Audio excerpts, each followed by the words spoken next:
स्वागतम।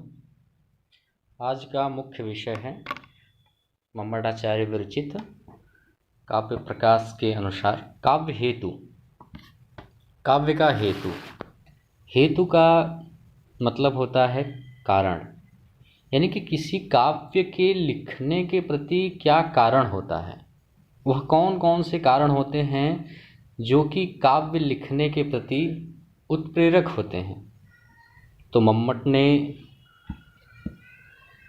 मुख्यतः 3 समाहित कारणों को माना है कि जिनके कारण काव्य लिखा जा सकता है, जिसमें पहला प्रतिभा है, जिसको आप शक्ति कह सकते हैं, दूसरा निपुणता और तीसरा अभ्यास। यानी यह तीनों जो कारण है वह एक एक करके काव्य के प्रति कारण नहीं होते हैं, काव्य के प्रति हेतु नहीं होते हैं, बल्कि तीनों सम्मिलित रूप से काव्य के प्रति कारण होते हैं। जैसे हम उदाहरण के माध्यम से देख सकते हैं कि यदि हमें घट बनाना है तो घट बनाने के लिए हमें दंड की भी आवश्यकता पड़ती है, चक्र की भी आवश्यकता पड़ती है और चीवर की भी आवश्यकता पड़ती है। चीवर का मतलब धागा। जब तक हमारे पास दंड, चक्र और चिवर यह तीनों नहीं रहेंगे तब तक हम घट का निर्माण नहीं कर सकते। उसी तरह से जिस तरह से दंड, चक्र, चिवर घट के प्रति कारण होते हैं, उसी प्रकार से काव्य प्रतिभा यानी शक्ति, निपुणता और अभ्यास, यह तीनों मिलकर काव्य के प्रति कारण होते हैं। तो आइए हम देखते हैं कि इन्होंने किन किन कारणों को काव्य के प्रति हेतु के रूप में स्वीकार किया है। वृत्ति में लिखते हैं, एवं अस्य प्रयोजनम उक्त्वा कारणम आह। एवं इस प्रकार से, अस्य, अस्य का मतलब काव्यस्य, अर्थात इस प्रकार से काव्य के प्रयोजनम उक्त्वा, अभी प्रयोजन को बताया गया। पिछले ही पाठ में प्रयोजन के विषय में बतलाया गया कि प्रयोजन, काव्य के प्रति प्रयोजन कौन कौन से हैं। तो 6 प्रकार के प्रयोजन बतलाए गए थे। काव्यम यशसे अर्थकृते व्यवहार विदेशी व्यक्तरक्षतये सद्यः परनिर्वृत्तये कात्ता संमित्तयोपदेश युजे, ये 6 प्रकार के प्रयोजन बतलाए गए थे। तो वही कह रहे हैं कि एवं इस प्रकार से अस्य, अस्य मतलब काव्यस्य, यानी इस प्रकार से काव्य के प्रयोजनम उक्त्वा, प्रयोजन को बतला करके, कह करके, कारणम आह, कारण को आह मतलब कह रहे हैं। क्या कह रहे हैं कारिका के माध्यम से देखेंगे। कहा इन्होंने, शक्त निपुणता लोकशास्त्र काव्याद्य व्यक्षणात् काव्यज्ञ शिक्षाभ्यास इति हेतुस्तदुद्भवे। क्या कहा, अलग अलग करेंगे तो आप देखेंगे कि इसमें 3 शब्द हैं, हेतु, तत्, उद्भवे। तत्, तत् माने काव्य, क्योंकि तत् शब्द सर्वनाम शब्द है और सर्वनाम शब्द हमेशा पूर्व परामर्शक होता है। तो एक बार इन्होंने तत् काव्य शब्द का प्रयोग कर दिया है, तो अब जो भी कारिका आएगी उन्हें काव्य कहना होगा, तो वह काव्य शब्द का प्रयोग न करके सर्वनाम शब्द का प्रयोग करेंगे। जिस तरह से हम सामान्य से वाक्यों में कहते हैं कि राम विद्यालय जाता है, फिर दोबारा हमें राम के ही संदर्भ में कहना होता है तो हम कहते हैं कि वह पढ़ता है। ये नहीं कहते कि राम पढ़ता है। एक बार कह दिया कि राम विद्यालय जाता है और वह पढ़ता है, तो वह जो शब्द होता है वह राम के लिए होता है, अर्थात वह सर्वनाम शब्द किसी पूर्व परामर्शक संज्ञा के लिए होता है। तो इसी तरह से एक बार उन्होंने काव्यम यशसे अर्थकृते व्यवहार विदेशी व्यक्तरक्षतये सद्यः परनिर्वृत्तये कांता संमित्तयोपदेश युजे में काव्यम यशसे काव्य शब्द का प्रयोग कर दिया है। तो अब यह आगे किसी प्रकार की कारिका यदि लिखेंगे तो वहाँ पर काव्य शब्द का प्रयोग नहीं करेंगे। तो यहाँ पे उन्होंने क्या कहा, तत्, क्या कहा, तत्, तत् माने काव्य, काव्य उद्भवे, उद्भव माने उत्पन्ने, यानी काव्य के उत्पन्न होने में हेतु, हेतु है, हेतु मतलब कारण, यानी कि काव्य के, किसी भी काव्य के उत्पन्न होने में हेतु है। कौन क्या हेतु है।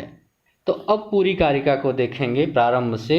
कहा शक्ति।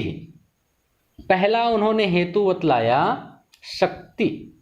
शक्ति मतलब प्रतिभा, जिसको आप प्रतिभा कह सकते हैं। और यह शक्ति कह सकते हैं कि गॉड गिफ्टेड होती है, या कह सकते हैं कि जन्मजात होती है, या कह सकते हैं कि पूर्व जन्म से गृहीत होती है।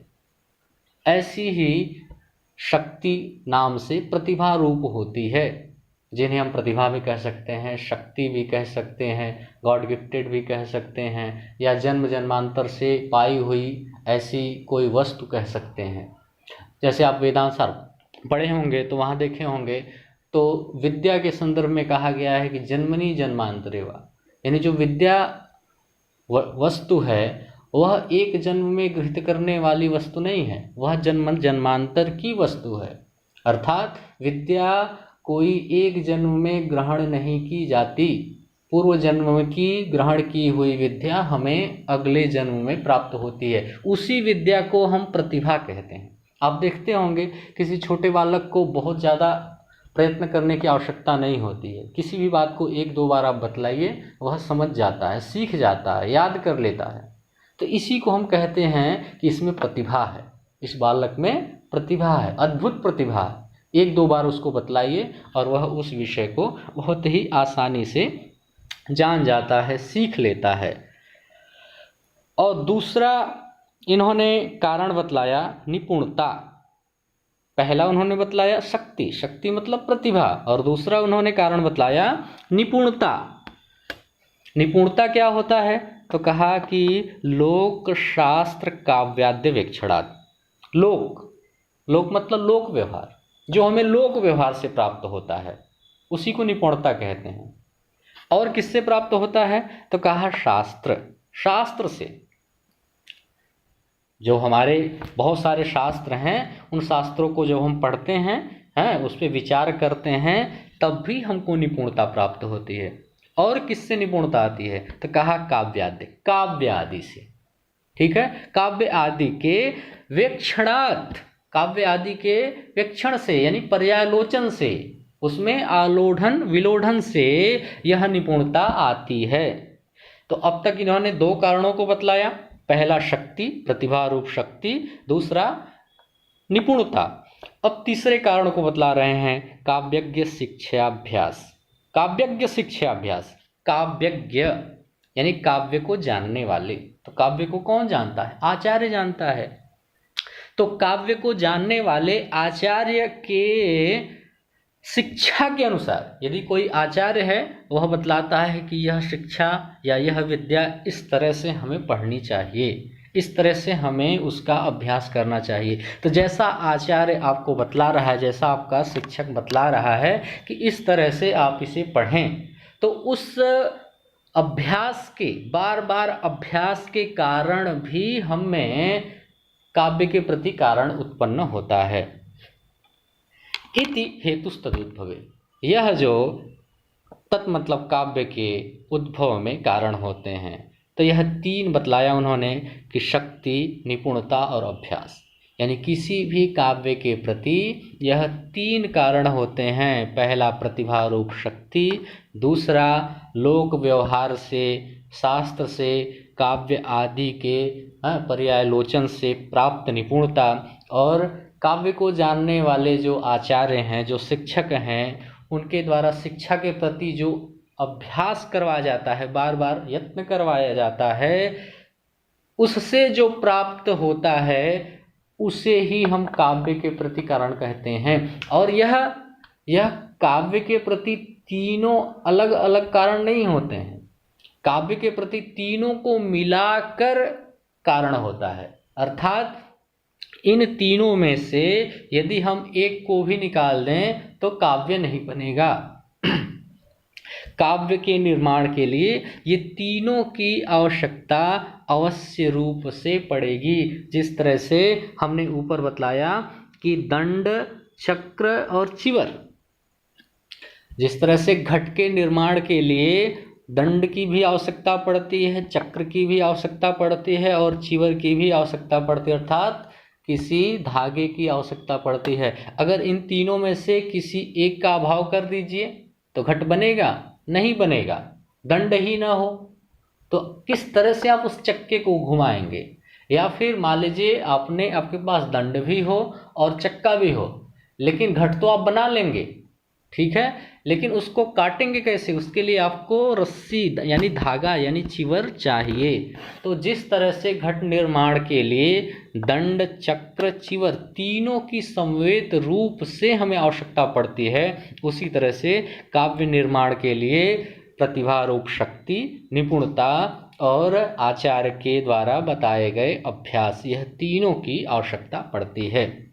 यह हो गया आपका कारिका का अर्थ। इसीलिए यहाँ पे इन्होंने हेतु शब्द का प्रयोग किया। कहाँ पर? यहाँ देखिए, हेतु शब्द का प्रयोग किया, हेतवः नहीं कहा। यानी यह काव्य के प्रति हेतु है, यानी एक हेतु, हेतु हेतु हेतवः बहुवचन नहीं है। यहाँ पे हेतु शब्द एक वचन है, जैसे गुरु शब्द बनता है उसी तरह से हेतु शब्द है। तो यह एक वचन का प्रयोग किया इन्होंने, यानी यह तीनों मिलकर काव्य के प्रति कारण होते हैं। अकेले केवल प्रतिभा काव्य के प्रति कारण नहीं हो सकता, केवल निपुणता काव्य के प्रति कारण नहीं हो सकता, और अभ्यास केवल काव्य के प्रति कारण नहीं हो सकता। तीनों की समवेत रूप से स्थिति होती है काव्य के कारण होने के लिए। इसी बात को ममटाचार्य वृत्ति के माध्यम से बतला रहे हैं। पहले वह शक्ति शब्द की व्याख्या कर रहे हैं। शक्ति आया था कारिका में, शक्ति, उसी की व्याख्या कर रहे हैं। और क्या कह रहे हैं? कह रहे हैं शक्ति ही कवित्व बीज रूप संस्कार विशेष। शक्ति क्या है? तो कहा कवित्व बीज रूप संस्कार विशेष है, यह संस्कार विशेष है। और किस रूप में? तो कहा कवित्व बीज रूप में, यानी यह इस जन्म में नहीं, किसी दूसरे पिछले जन्म से प्राप्त की हुई वस्तु है, अर्थात गॉड गिफ्टेड है। वह संस्कार में ही रहती है, वह बाहर किसी के द्वारा वह सिखलाया या पढ़ाया नहीं जाता है, वह संस्कार में ही निहित होती है, उसी को हम शक्ति कहते हैं।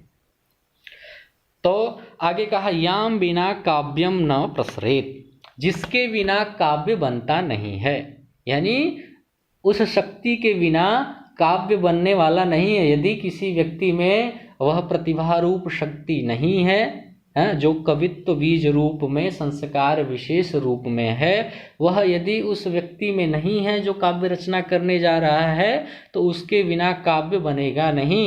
वही कहा याम बिना काव्यम न प्रसरेत, यानी जिसके बिना, उस शक्ति के बिना काव्य बनने वाला नहीं है। प्रसृतम व उपहसनीयम स्यात्, प्रसृतम, यहाँ पे प्रसृतम होना चाहिए, तो प्रसृतम व उपहसनीयम स्यात्, यदि मान लीजिए किसी तरह से जबरदस्ती बन भी गया निपुणता और अभ्यास के द्वारा, यदि आप में शक्ति रूप प्रतिभा रूप नहीं है, तो आप में यदि निपुणता और अभ्यास है, तो मान लीजिए आप खूब प्रयत्न करके कविता बना ले रहे हैं, तो बनने को तो बन जाएगा, लेकिन उपहसनीयम स्यात्, वह उपहास के योग्य हो जाएगा। उस कविता को आप किसी विद्वान के सामने ले जाएंगे तो कहेगा कि अरे तुमने क्या बना दिया, इसमें तो किसी प्रकार का तत्व ही नहीं है, किसी प्रकार का इसमें अलंकार ही नहीं है, छंद ही नहीं है, तुकबंदी ही नहीं बैठ रही है, क्या तुमने बना दिया। यानी वह काव्य बनने को तो बन जाएगा, लेकिन वह उपहास का विषय हो जाएगा। आगे इन्होंने लोक शब्द बतलाया था। लोक शब्द की व्याख्या कर रहे हैं, तो कहा लोकस्य स्थावर जंगमात्मकस्य लोकवृत्तस्य, वृत्त माने व्यवहार, यानी लोक व्यवहार, स्थावर जंगमात्मकस्य, यानी स्थावर और जंगम में होने वाले लोक व्यवहार को ही क्या कहा जाता है? लोक कहा जाता है। आगे इन्होंने शब्द लिया था शास्त्र, लोक के बाद शास्त्र। अब शास्त्र की व्याख्या कर रहे हैं, तो कहा शास्त्राणाम छंदो व्याकरणा विधान कोश कला चतुर्वर्ग गजतुरग खड्गादि लक्षण ग्रंथानाम। क्या कहा? शास्त्राणाम, शास्त्र क्या होता है, शास्त्र को बतला रहे हैं। तो कहा छंदो व्याकरण, छंद हो गया, व्याकरण हो गया, अभिधान मतलब शब्द इत्यादि रचना, उसको अभिधान कहते हैं। फिर कहा कोश, कोश होते हैं जैसे अपटे कोश है, अमर कोश है, मेदिनी कोश है, कला 64 प्रकार की कलाएं, चतुर्वर्ग, चतुर्वर्ग धर्म अर्थ काम मोक्ष इत्यादि चतुर्वर्ग, गज, गज के संबंध में गज शास्त्र, तुरग माने घोड़ा यानी घोड़े से संबंधित शास्त्र, खड्ग, खड्ग मतलब तलवार अस्त्र शस्त्र से संबंधित, आदि लक्षण ग्रंथानाम यानी इनसे संबंधित छंद व्याकरण विधान कोश कला चतुर्वर्ग गज तुरग खड्गादि लक्षण ग्रंथानाम यानी जो भी लक्षण ग्रंथ होते हैं उन्हीं को हम क्या कहते हैं, तो कहा शास्त्राणाम, उन्हीं को हम शास्त्र कहते हैं। सब आ गया, आदि खड्गादि, आदि कहने से सब आ गया यानी जितने भी प्रकार के शास्त्र होते हैं चतुर्दश अष्टादश इत्यादि सब इसमें आ गए। आगे काव्य शब्द का इन्होंने प्रयोग किया था, यहाँ पर शास्त्र के बाद काव्य, तो कहा काव्यानाम च महाकवि संबंधी नाम। ठीक है, महाकवियों से संबंधित बड़े बड़े जो महाकवि हैं उन महाकवियों से संबंधित काव्यों के पढ़ने से, ठीक है, पढ़ने से यह निपुणता आती है, लोक व्यवहार से निपुणता आती है। ये शास्त्र की बात किया तो कहा छंदो व्याकरणा विधान गज इत्यादि जो भी हैं इनको पढ़ने से हमें निपुणता आती है। फिर कहा कि काव्य, काव्य आदि जो बड़े बड़े महाकवि हैं, छोटे मोटे कवि नहीं, बड़े बड़े कवियों के द्वारा कालिदास व्यास भास इत्यादि कवियों के द्वारा जो लिखे गए काव्य हैं उनके पढ़ने से निपुणता आती है। आदि शब्द का प्रयोग किया था, काव्याद्य आदि शब्द का यहाँ पे प्रयोग है। उस आदि शब्द का प्रयोग के अर्थ को बतला रहे हैं कि आदि ग्रहणादि इतिहास आदि नाम। कहा आदि शब्द का ग्रहण क्यों किया, तो कहा इतिहास आदि नाम यानी इतिहास पुराण ये सब भी आ जाएंगे, यानी इन सब को पढ़ने से निपुणता आती है। किसको किसको पढ़ने से, तो कहा लोक, लोक कहा था, लोक, लोक का मतलब कि लोक व्यवहार के ज्ञान से। फिर शास्त्र कहा तो शास्त्र को बतला दिया कि छंदो व्याकरणा विधान कोश कला चतुर्वर्ग गज तुरग खड्गा आदि लक्षण ग्रंथा नाम जितने भी लक्षण ग्रंथ हैं ये सारे के सारे शास्त्र में आ गए। काव्य कहा था तो काव्य का मतलब केवल काव्य सामान्य कवियों द्वारा नहीं, कहा महाकवि संबंधी नाम यानी जो बड़े बड़े महाकवि हैं उनके द्वारा जो लिखे गए काव्य हैं उनके काव्यों को पढ़ने से निपुणता आती है। आदि शब्द का प्रयोग किया था तो आदि शब्द से इन्होंने ग्रहण किया कि आदि ग्रहणादि इतिहास आदि नाम यानी इतिहास आदि के पढ़ने से भी, इतिहास पुराण जितने भी ग्रंथ हैं इन सब को पढ़ने से भी निपुणता आती है। आगे वीक्षणात् शब्द का प्रयोग इन्होंने किया था तो उसका बता रहे हैं कि विमर्शनाद व्युत्पत्ति ही है ना, उनके विमर्शन से, उनके पर्यालोचन से, उनके आलोढ़न विलोढ़न से यह व्युत्पत्ति यानी निपुणता, निपुणता आती है। आगे क्या कहा उन्होंने, आगे कह रहे हैं काव्यम कर्तुम विचारयितुम च ये जानन्ति तदुपदेशेन करणे योजने च पौनः पुण्येन प्रवृत्ति त्रयः समुदिताः यानी काव्यम कर्तुम विचारयितुम च ये जानन्ति, ठीक है, यानी ये माने जो काव्य को करना अर्थात काव्य रचना करना उस पर विचार करना इत्यादि जो जानते हैं, ठीक है, इत्यादि जो जानते हैं उनके उपदेश के अनुसार, कहा ना तद उपदेशेन करणे योजने च यानी उनके उपदेश के अनुसार अपने आप में ही जो नवीन इत्यादि श्लोक हैं इत्यादि श्लोक का निर्माण करने से और जो बहुत बड़े बड़े कवियों के द्वारा लिखे गए है ना श्लोकों को पढ़ने से उसमें जोड़ करके, उसमें तोड़ करके, उसमें मड़ोड़ करके जो बार बार हम प्रवृत्ति करते हैं, बार बार जो हम अभ्यास करते हैं, है ना, वही ने कहा पौनः पुण्येन, पौनः पुण्येन बार बार प्रवृत्ति इति ही, प्रवृत्ति इति ही, प्रवृत्ति का मतलब अभ्यास, जो हम बार बार उसमें अभ्यास करते हैं, वह त्रयः समुदिता, वह तीनों मिलकर। कौन कौन से? तो बतलाया था कि वह तीनों कौन कौन है, बतलाया शक्ति ही है, दूसरा बतलाया था व्युत्पत्ति ही यानी अब निपुणता, और तीसरा बतलाया था प्रवृत्ति ही। ठीक है, इन्हीं तीनों शब्दों को बतला रहा है ये। शक्ति के लिए, निपुणता के लिए और अभ्यास के लिए यहाँ पे तीन शब्दों का प्रयोग किया। शक्ति के लिए इन्होंने शक्ति शब्द का प्रयोग किया, और निपुणता के लिए इन्होंने व्युत्पत्ति शब्द का प्रयोग किया, और अभ्यास के लिए इन्होंने प्रवृत्ति शब्द का प्रयोग किया। फिर से देखिए, शक्ति के लिए इन्होंने यहाँ पे शक्ति शब्द का प्रयोग किया, फिर निपुणता के लिए इन्होंने व्युत्पत्ति शब्द का प्रयोग किया, और अभ्यास के लिए प्रवृत्ति शब्द का प्रयोग किया। तो ये तीनों है ना, त्रयः समुदिता, ये तीनों समुदिता मतलब सम्मिलित होकर, समष्टि रूप से। ठीक है, समष्टि रूप से, न तो व्यस्ता, अलग अलग नहीं। व्यस्त माने अलग अलग, यानी ये तीनों समष्टि रूप से काव्य के प्रति कारण हैं, काव्य के प्रति हेतु हैं, न तो व्यस्ता, अलग अलग नहीं। यदि केवल आप में शक्ति है तब भी आप काव्य रचना नहीं कर पाएंगे। यदि आप में केवल व्युत्पत्ति है यानी निपुणता है, तब भी आप काव्य की रचना नहीं कर पाएंगे, उत्तम काव्य की रचना नहीं कर पाएंगे। यदि आप में केवल अभ्यास है, तब भी आप अच्छे काव्य की रचना नहीं कर पाएंगे।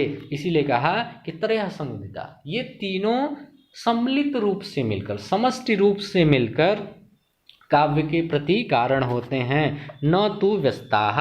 हाँ, यह अलग अलग मिलकर काव्य के प्रति कारण नहीं होते हैं। तस्य काव्यस्योद्भवे, यहाँ पे जो तत् शब्द का प्रयोग किया था, कहाँ पे? तत्, यहाँ तद उद्भवे, उसी तत् शब्द के लिए यहाँ पे कह रहे हैं तस्य काव्यस्योद्भवे, यानी तस्य काव्यस्य, यानी उस काव्य के उद्भवे मतलब उद्भव में, निर्माणे समुल्लासे च, उसके निर्माण में, उस काव्य के निर्माण में, और समुल्लासे मतलब उसके विकास में। हेतुर न तु हेतवः, यह तीनों मिलकर हेतु है, तीनों मिलकर एक हेतु है। न तु हेतवः, यह तीन हेतु नहीं है। देखिए, हेतवः शब्द प्रथमा विभक्ति बहुवचन का रूप है, और हेतु शब्द प्रथमा विभक्ति एक वचन का रूप है। तो यह कह रहे हैं कि ये जो है तीनों मिलकर इस तस्य काव्यस्योद्भवे, उस काव्य के उद्भव में यानी निर्माण में या फिर उसके विकास में हेतु हैं, न तु हेतवः, यानी यह हेतु केवल एक कारण है, कई कारण नहीं है। यानी तीनों काव्य के प्रति हम देखें तो यह एक कारण है, यह तीन कारण नहीं है। कभी भी काव्य के प्रति ये तीनों मिलकर एक ही कारण है, तीन कारण नहीं है। जैसा कि आपने ऊपर देखा कि किसी भी घट निर्माण के लिए हमें दंड, चक्र और चिवर मतलब धागे, इन तीनों की समस्त रूप से उपस्थिति अनिवार्य होती है। यानी तीनों में से यदि एक भी न रहे तो घट न बने। उसी तरह से यह शक्ति, व्युत्पत्ति और प्रवृत्ति, अर्थात शक्ति मतलब प्रतिभा रूप, निपुणता और अभ्यास, ये तीनों मिलकर काव्य के प्रति एक कारण है, तीन कारण नहीं है। यानी तीनों की उपस्थिति अपरिहार्य रूप से अनिवार्य है, अलग अलग यह काव्य के प्रति कारण नहीं है, तीनों मिलकर एक ही काव्य के प्रति कारण है। ठीक है, आज के लिए इतना ही।